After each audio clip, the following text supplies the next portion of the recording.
One of the joys of life is that you learn lessons in the most unusual and unexpected circumstances.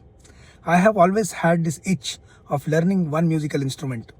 I have tried so many so far and I have failed at everything, but this is an important lesson that I learned in one of those pursuits.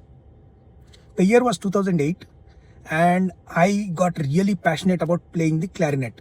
Now the reason for that was I had come across a very good quality print of The Godfather, and I kept watching it for 2 or 3 days, continuously kept watching it, and the theme began to, haunt me. I had a HTC phone at the time and that was my ringtone. Whenever somebody called, the main theme of Godfather would play.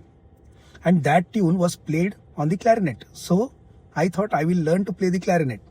So in this process, I made up my mind. I found out how much it cost and I withdrew cash and I went straight to Koti.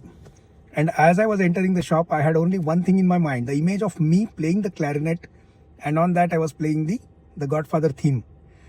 I wanted to make that image a reality so badly, I forgot everything. I was bustling with excitement. I was overjoyed that I was going to, finally take the first step towards it. And then I entered the shop. The guy had two pieces of two clarinets. One was 8,000, one was 16,000 something. I said, okay, give me the 8,000 one. I knew it was going to cost 8 or 9,000, so I had the cash. And he started putting the pieces together, telling me about this clarinet, how to maintain and all those things. But I was like not paying any attention. In fact, after a point, I started telling him about how important it is for me to play that instrument.